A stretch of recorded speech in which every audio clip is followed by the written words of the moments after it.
എബിനെ സിവിയിൽ കണ്ടുവരാറുള്ള common mistakes എന്തൊക്കെയാണ്? ഞാൻ നിന്നോട് കാര്യം ചോദിക്കട്ടെ, ചോദിക്കുക. നിന്റെ സിവിയുടെ സമ്മറി എന്താ? Looking for A challenging job. എന്ത് ചാലഞ്ച്?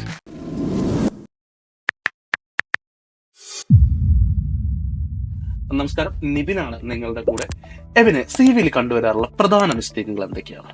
ഒരുപാട് മിസ്റ്റേക്സ് ഉണ്ട്, ഞാൻ ഒന്ന് രണ്ടെണ്ണം പറയാം. അപ്പൊ സിവിയുടെ summary: looking for a challenging job. എന്ത് ജോലിയാണ് നോക്കുന്നത്, ഏത് ഇൻഡസ്ട്രിയിലാണ് നോക്കുന്നത് നമ്മൾ എവിടെയും പറയില്ല. അത് നമ്മൾ വേറെ റിക്രൂട്ടർ കണ്ടുപിടിച്ചോളാം. പിന്നെ എവിടെയാ വർക്ക് ചെയ്തിട്ടുണ്ടാവില്ല, പാകിസ്ഥാനിലാണോ ചൈനയിലാണോ. പ്രത്യേകിച്ച് യു എയിൽ വരുന്ന ആൾക്കാര് നാട്ടിൽ ഏതെങ്കിലും ഒരു കമ്പനിയിൽ വർക്ക് ചെയ്യുന്ന അതിന്റെ ഡീറ്റെയിൽസ് കൊടുക്കുന്നുണ്ടാവില്ല. പിന്നെ വലിയൊരു ഡിക്ലറേഷൻ ഉണ്ടാവും. ഏറ്റവും ഇമ്പോർട്ടന്റ് ആയിട്ട് ATS ആയിട്ട് ബന്ധപ്പെട്ട കീവേഡ്സ് നമ്മൾ കഴിഞ്ഞ വീഡിയോ പറഞ്ഞില്ലേ, അല്ല കീവേഡ്സ് ഉണ്ടാവില്ല. അപ്പൊ അതായത് കൃത്യമായിട്ടുള്ള സമ്മറി, എന്ത് നമ്മൾ അന്വേഷിക്കുന്നു എന്നുള്ളത്. രണ്ടാമത്, നമ്മൾ എവിടുന്ന് വരുന്നു, എന്ത് ചെയ്തു എന്നുള്ളത്. മൂന്നാമത്, ഈ നമ്മളുടെ സ്കിൽ എന്താണെന്നുള്ള കണ്ടുപിടിക്കാനുള്ള ATS സ്കില്ലുകൾ. ഇതാണ് ഏറ്റവും കൂടുതൽ സംഭവിക്കാറുള്ള തെറ്റുകൾ. ശ്രദ്ധിക്കുക, ഇതൊക്കെ നിങ്ങളുടെ CV ഉണ്ടെങ്കിൽ നിങ്ങൾക്ക് ദുബായിലെ ജോലി കിട്ടല് കുറച്ചും കൂടി എളുപ്പമാവും. That's all for now. See you in the next video.